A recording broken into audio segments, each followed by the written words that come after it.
Made man here. Y'all know how I get down. We talking boxing. Okay, let's deal with this thing, this Timothy Bradley situation with the level head now.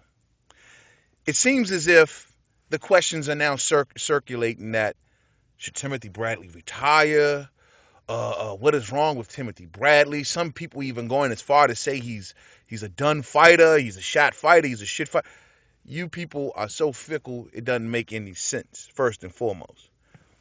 I want to zero in on something else, though. I want to zero in on Teddy Atlas, ladies and gentlemen. The question has to be asked: is this Teddy Atlas and Timothy Bradley super pair, super coach and trainer and fighter? Is this thing the real deal, or is it all an act? That to me is the bigger question here, ladies and gentlemen, because Timothy Bradley put wholeheartedly his faith and belief into the game plan of Teddy Atlas. And Timothy Bradley was just left in the post fight looking like a deer in the headlights, can't really figure out pretty much what went wrong other than to blame himself.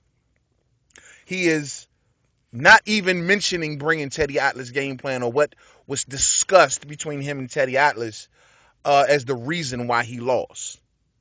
Now, if you to me the proof is kind of there, but it isn't.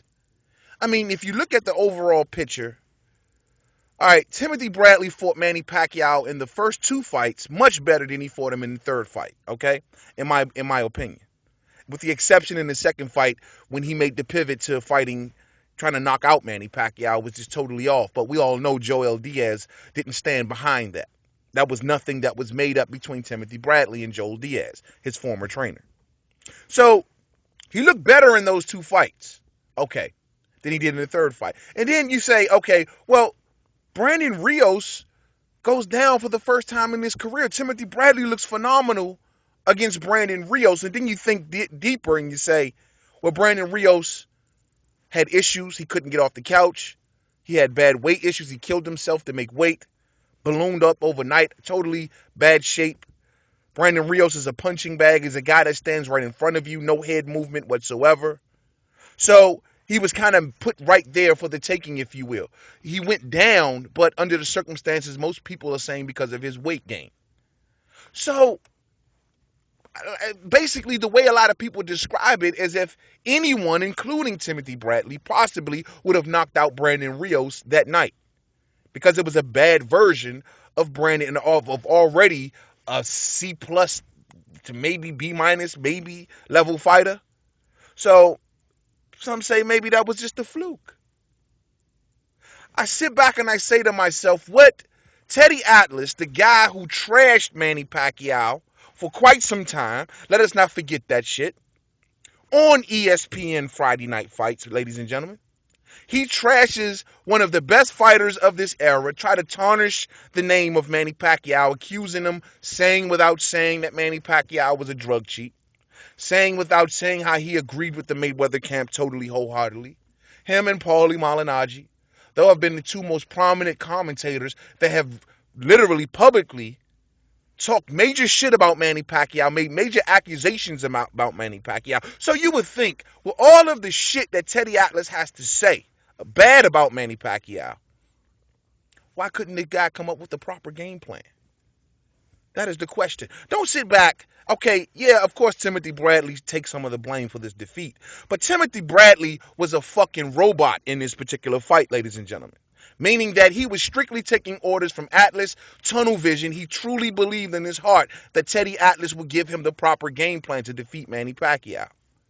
That's what he believed. It seems as if Teddy Atlas gave a shit game plan against Manny Pacquiao. I don't care what no one says. I think that the fight was even as close as it was, is just because Timothy Bradley is just a great fighter. It seems as if Teddy Atlas, in agreement with Floyd Mayweather and his camp, that they thought Pacquiao was on something. He also agreed with the Mayweather strategy. Simple. This was the out of all three fights, this was the first fight that I saw between Bradley and Pacquiao that Bradley was looking to be first. I said this in my post-fight video. Bradley was looking to be first and to lure in Manny Pacquiao. That was not the strategy of the first couple fights, ladies and gentlemen. The first couple fight strategy was for Bradley to be reactionary more so than initiating. He was to stand there, weather the storm of the first few punches of Pacquiao with his brilliant head movement and countering spots. There are several blueprints out there on how to beat Manny Pacquiao, ladies and gentlemen. Manny Pacquiao is pretty much lost to all kinds of fighters in his 6 losses. He's lost to technical fighters like Mayweather. He's lost to brawlers like Erik Morales. He's lost to counterpunchers like Juan Manuel Marquez and Timothy Bradley. And out of all 3 of those strategies, ladies and gentlemen, the best strategy that worked well for Bradley was the counterpunching strategy. Something that we didn't see Bradley do nearly as effective in this fight as he did in the previous 2. Any of us fight fans who observed this fight saw that. That was the way for Bradley. It wasn't smart to have Timothy Bradley initiate from the outside, given his height, his reach, and giving his skill set against Manny Pacquiao's skill set. He then allowed Manny Pacquiao, a guy who punches in bunches, to become the counterpuncher. Everyone knows Manny Pacquiao operates well in 2 situations. That's one, when he is the counterpuncher. Because like I said before, he counters in bunches. He can get off more punches more comfortably that way. And also, when he's up against aggressive fighters, that forces Manny Pacquiao to become more aggressive. There's talks of Manny Pacquiao's possibly getting a bit softer in his later age at 37. He doesn't have that killer instinct, if you will, the aggressiveness to go and knock a guy out. I think he wanted to knock Bradley out, personally. I think he couldn't because Bradley stayed on the back foot for a lot of portions of the fight. But I think he wanted to. I don't doubt Manny Pacquiao's aggressiveness. I think he's doing exactly what his body will allow him to do. If he had a more stationary target, such as we seen when he had a Brandon Rios in front of him, look what happens. When he got a guy he can effectively cut the ring off against Mo better, as he did with Chris Algieri, look what happens. Don't give me that Pacquiao's aggressiveness is not there. I just don't believe that. Now, the thing is that I worry about with Timothy Bradley is his recovery.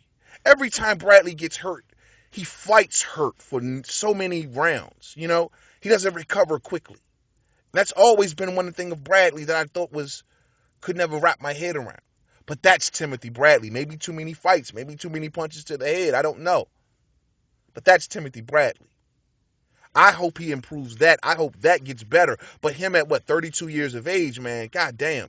Every time Timothy Bradley gets wobbled, he fights hurt for so many portions of the fight. That's what scares me with Timothy Bradley. So, once again, I go back to Bradley and Atlas. The thing with Joel Diaz and Timothy Bradley, I thought, was that Joel Diaz coached Bradley for a lot of portions of his career. He raised him from a pup. He introduced him to the boxing public.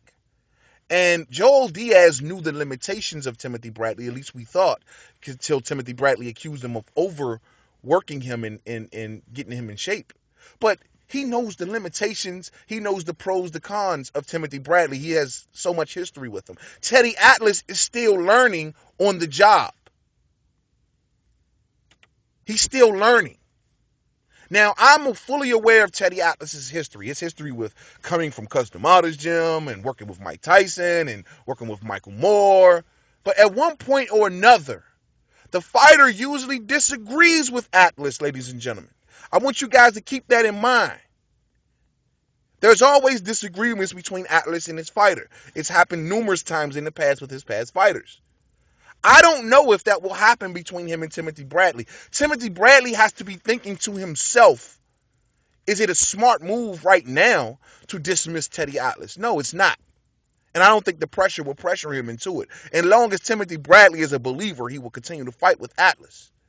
And besides, it would just look terrible for Timothy Bradley to dismiss Teddy Atlas now after just dismissing Joel Diaz.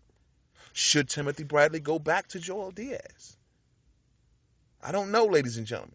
But this is what you get when you have everybody around you running everything around you. You now have to put your faith in other people, ladies and gentlemen. So Timothy Bradley, he believes in the people around him. So when he loses, he puts it on himself totally. And we all know how shaky mentally Timothy Bradley can be. We know what he went through after the first Pacquiao fight, where the boxing public pretty much turned against Timothy Bradley, pretty much called him a weak champion. It fucked with his head. And in return, Timothy Bradley took very difficult fights to try to show to the public he is the real deal. He took tough fights with Pavatnikov. He took tough fights with Marquez. He turned around and fought Pacquiao again. He fought Jesse Vargas. He is trying his best to show the world, I am the real deal. He technically should be in the ring with Floyd Mayweather, but we know why that ain't happening. So I'm hoping that this loss really doesn't send Timothy Bradley into some sort of depression spiral. Let's not forget, for any of you fools out there who are calling for the retirement of Timothy Bradley, he's only lost to one fighter. And he's fought several good ones, elite ones at that. And he's beat them all. So if you're saying that off of Timothy Bradley losing to one fighter whom he fought 3 times, then you don't know what the hell you're talking about. Real talk. You want to use Jesse Vargas' 12th round against Timothy Bradley? Be my guest. I think Timothy Bradley fought a phenomenal fight. I don't want to see a Jesse Vargas rematch. He beat that kid for 10 to 11 straight rounds. I'll give him 11. And we want to see that because of some punch in the 12th round? I think not. This is boxing, ladies and gentlemen. Not who gets hurt and then no. This is boxing. And Timothy Bradley boxed beautifully for 11 rounds. The fight prior to this, Jesse Vargas is now a world champion.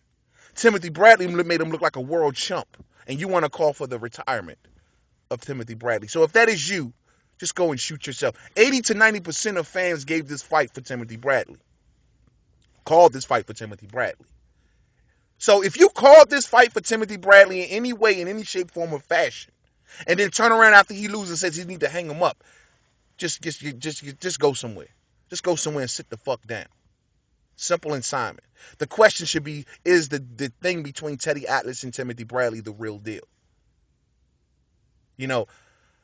I hope Timothy Bradley figures that out if Teddy Atlas is a good fit for him, because at this portion in his career where he's pretty much on the second half of his career, this is questionable. There ain't many opponents left on the top rank side for Timothy Bradley to face.